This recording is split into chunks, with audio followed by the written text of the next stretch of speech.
বৈরী আবহাওয়ায় ক্ষতিগ্রস্ত বরগুনার আউশ চাষিরা ধান চাষেও আশানুরূপ ফলন পাননি। তারা মাঠে এখনো কাঁচা মাড়াইয়ের অপেক্ষায় ৩০ ভাগ ফসল।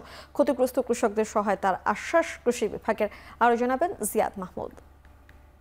জলবায়ুগত পরিবর্তন এবং নানা প্রাকৃতিক দুর্যোগের ফলে উপকূলে যে ফসল আবাদের সময়কাল সেই সময়কাল কিছুটা পিছিয়ে এসেছে। বিশেষ করে আমরা দেখেছি যে আউশ আবাদের যে সেই সময়কাল ছিল বৈশাখ কিংবা জ্যৈষ্ঠের মাঝামাঝি সময় পর্যন্ত, সেক্ষেত্রেও কিন্তু ১৫ দিন পর্যন্ত সেই সময় পিছিয়ে এসেছে এবং এখনো পর্যন্ত কিন্তু মাঠে আউশ ধান রয়েছে। উপকূলের যে প্রান্তিক জনপদের মানুষজন তারা এখনো ব্যস্ত সময় পার করছেন আউশ ধান কাটার ক্ষেত্রে।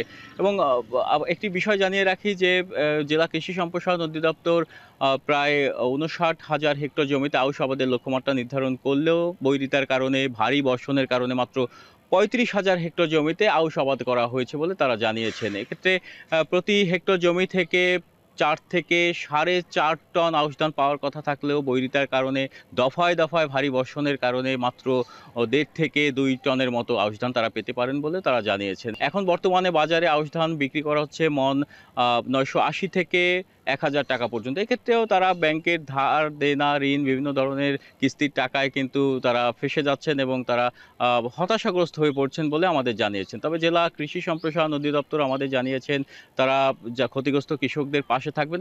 এই ছিল বরগুনা থেকে আউশ আবাদের সবশেষ তথ্য।